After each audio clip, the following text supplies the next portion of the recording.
There's a type of childhood trauma that leaves no bruises, no hospital visits, no dramatic moments anyone can point to. The house was standing. The parents were present. Nothing bad technically happened. And yet, something was deeply, quietly wrong. If you've ever felt like everyone else received a manual for emotions that you somehow never got, keep watching, because what I'm about to explain might finally give language to something you've been carrying your entire life without a name for it. Think about what happens when you make a sound in a normal room. Physics does its job. The sound bounces back. You hear the echo. You know the room received you.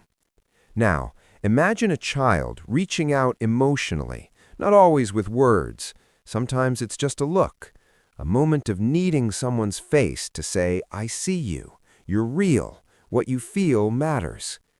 When that echo comes back consistently, something fundamental gets built inside a child, a sense of self, an emotional vocabulary, the basic belief that their inner world is worth paying attention to. But when the echo never comes, when the sound just disappears into silence, the child doesn't think something is wrong with this room. Children don't have that capacity. They think something is wrong with me. I wasn't worth echoing back. That's where it begins. And for millions of adults walking around today, that belief never fully left. For decades, psychology treated trauma as something you could point to. A car crash, an assault, events with a clear before and after. That framework helps a lot of people, but it completely misses an entire category of suffering, one that's defined not by what happened, but by what consistently didn't.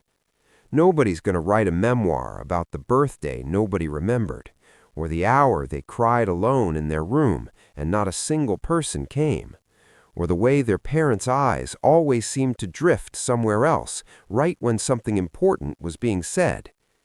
The things that didn't happen don't feel like they count.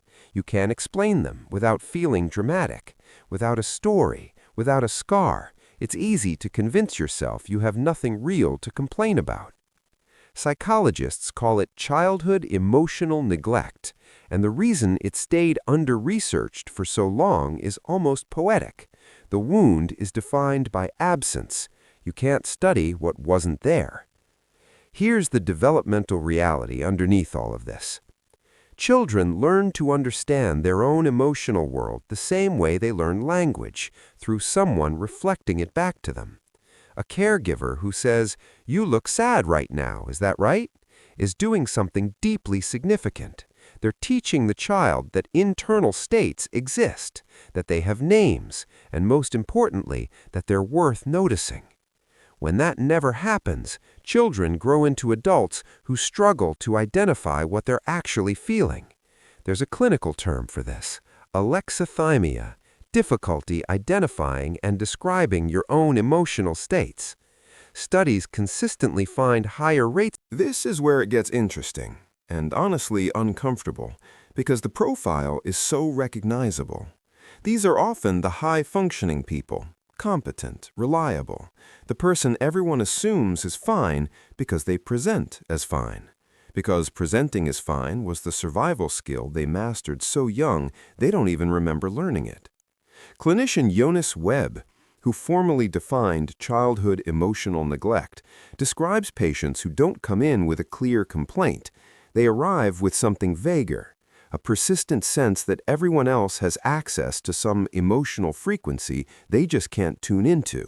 Not quite depression, not quite anxiety, more like experiencing life slightly behind glass. And then there's relationships, which is where it becomes genuinely painful to witness. Someone gives them a sincere compliment and they immediately deflect it. Someone loves them consistently and unconditionally, and instead of feeling safe, it feels suffocating, wrong, like they're just waiting for it to disappear. Because if love was unpredictable growing up, the nervous system eventually stops counting on it. The adaptation made complete sense at the time. The problem is, adaptations don't come with an expiration date. The desire for connection was never gone, it just learned to go quiet, because silence, it discovered, was safer than asking and hearing nothing back. Here's what I need you to actually hear. The way you learned to operate wasn't a character flaw. It was a solution, a remarkably well-adapted response to an environment that required you to shrink, to need less, to expect less. The kid who went quiet learned silence kept them safe. The kid who became the funny one discovered laughter was the only reliable way to get noticed. Some threw themselves into achievement. Some became the caretaker. They all used the only tools available and used them brilliantly. The only problem is we don't automatically retire a coping mechanism just because the original threat is gone. You're not in that room anymore, but your nervous system hasn't fully received that memo yet. The good news, and I'm not saying this to wrap this up neatly, is that the brain is genuinely capable of change. Healing from this is slow, and it involves grieving something strange, the absence of things that should have been there. How do you mourn something that never happened? Slowly, and usually with help. But it starts somewhere smaller than therapy. It starts with deciding your own experience is worth taking seriously.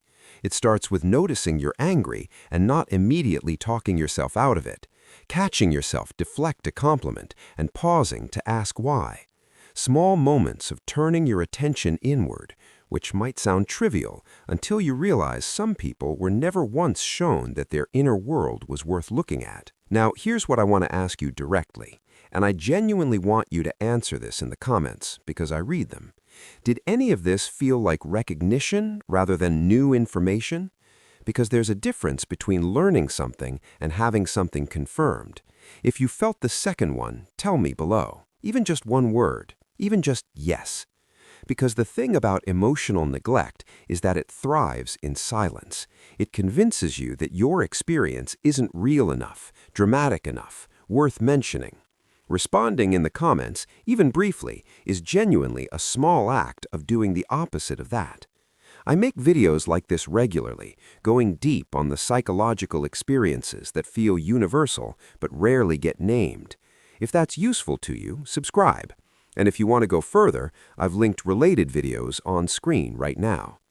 The sound was always worth echoing. It just needed a different room.